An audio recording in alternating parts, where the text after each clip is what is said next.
So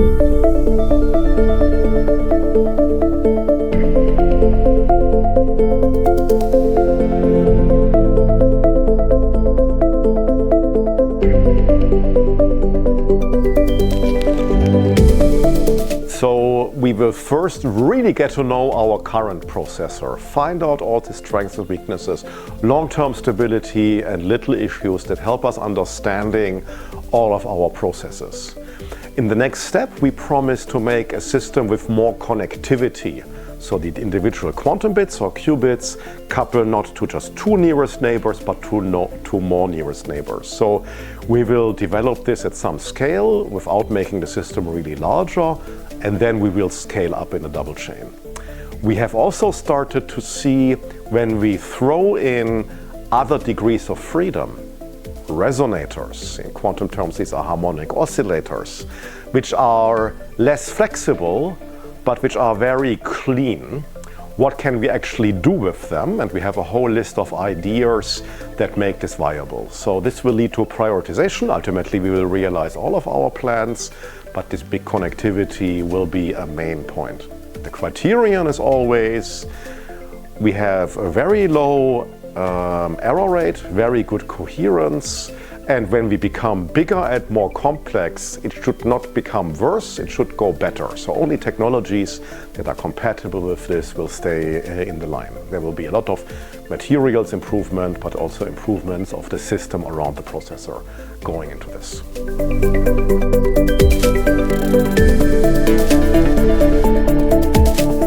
So in 2025, we want to start with 10 with more connectivity and then go to a medium size of probably 20.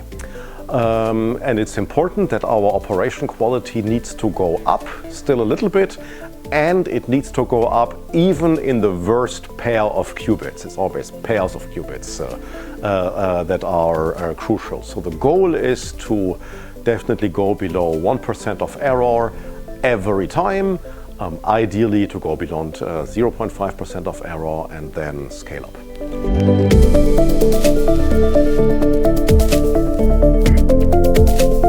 So we have fixed the venue of the next meeting. It will be the PTB, the German Metrology Institute in Braunschweig, which is a great place because our technology, with its requirements for cleanliness and precision, ultimately has, let's say, grandparents in metrological applications.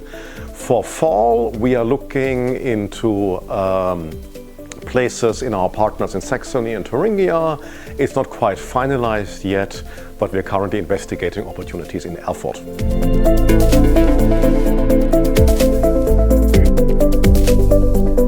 So in spring, more learnings from the existing device will be important. And the second part that will be important is advancing material science of our processors, which is always a slow and long-term undertaking, but it needs to be advanced. And we are going to look at careful benchmarking. So take our complex system and see what's going on in there. In fall, we will learn from meetings before, so this is a bit more difficult to predict, but we will clearly have a lot more insight for the final stretch and maybe make some architecture prioritization for the final demonstrator.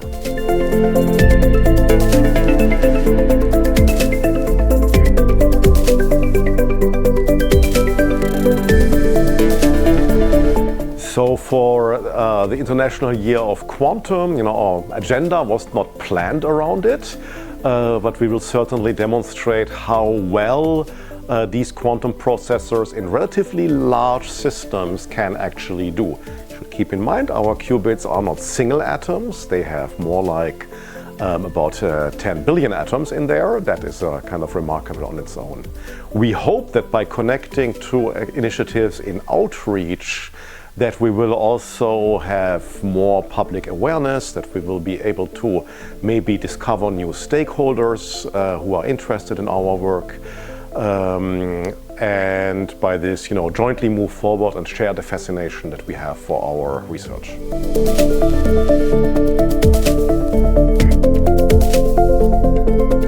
So At Forschungszentrum Jülich, we are pulling a lot of things together that are large outreach activities for us. We will, for example, in this year host the Quantum Future Academy of the German Ministry of Research, jointly with partners in the Netherlands. That's a one-week intense program for university students of physics, engineering and computer science that gets them hands-on with quantum technologies. Also, the Forschungszentrum will have its fantastic, large, grand open house in late summer, the Day of Curiosity, Tag der Neugier. And unlike last time, when a lot of our hands-on quantum activities were still in its infancy, this year people will be able to see a lot more and to also talk to the researchers.